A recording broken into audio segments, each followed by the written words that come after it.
Hi hello welcome to my style cooking and vlogs channel.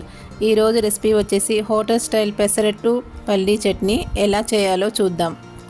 ముందు రోజు night 250 gram పెసర్లు తీసుకొని నీట్గా కడిగి నీళ్లు పోసి ఓవర్ నైట్ నానబెట్టాలి.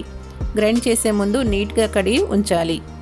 ముందుగా మిక్సీ జార్లో పెసలు వేసి అందులో 2 ఇంచుల అల్లం ముక్కలు, 3 పచ్చిమిర్చి, కొన్ని నీళ్లు పోసి గ్రైండ్ చేయాలి. మరీ పేస్ట్లా గ్రైండ్ చేయకూడదు, కొంచెం బరకగా ఉండాలి. గ్రైండ్ చేసిన పిండిని ఒక బౌల్లో తీసుకొని అందులో వీడియోలో చూపిన గరిటెతో నా సీక్రెట్ ఇంగ్రీడియంట్ దోసపిండిని 2 స్పూన్లు వేసి కలపాలి.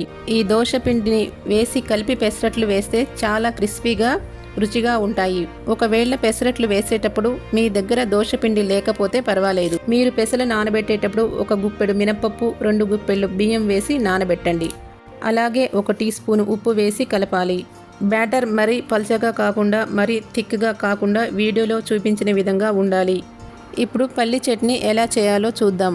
ఒక ప్యాన్ తీసుకొని అందులో 200 గ్రాముల పల్లీలు వేసి స్టవ్ సిమ్లో పెట్టి కలుపుతూ వేగనివ్వాలి. పల్లీలు కొంచెం వేగినాక కరివేపాకు కూడా వేయాలి.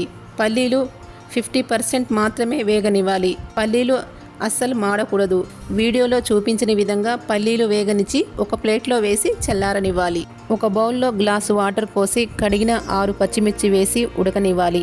పచ్చిమిర్చి వీడియోలో కాస్త మెత్తబడేలా ఉడికిన తరువాత, అంటే 60% ఉడకనివ్వాలి. ఉడికిన తరువాత బౌల్లోంచి తీసి ప్లేట్లో వేసి చల్లారనివ్వాలి.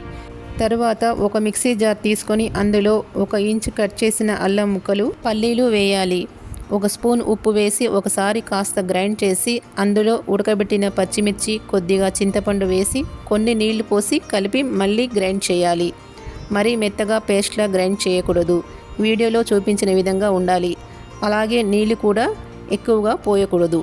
తరువాత స్టవ్ పై ప్యాన్ పెట్టి అందులో తగినంత ఆయిల్ వేసి, ఆయిల్ వేడి అయ్యాక 1/2 స్పూన్ ఆవాలు, జీలకర్ర, శనగపప్పు, మినపప్పు, 2 ఎండుమిర్చి వేసి కలపాలి.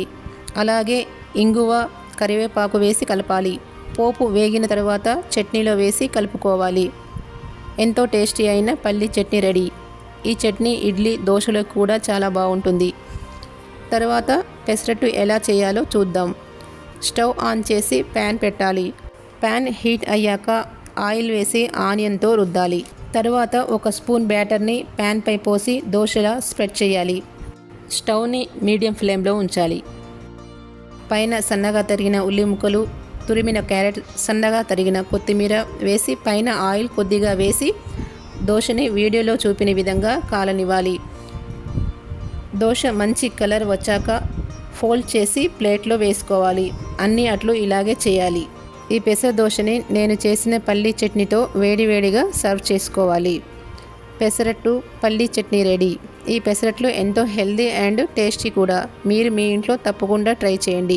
నా స్టైల్లో ఈ పెసరట్టు పల్లీ చట్నీ మీకు నచ్చితే మా ఛానల్ని like, share, comment and subscribe చేయండి. నెక్స్ట్ రెసిపీతో మళ్ళీ కలుస్తాను. Thank you for watching.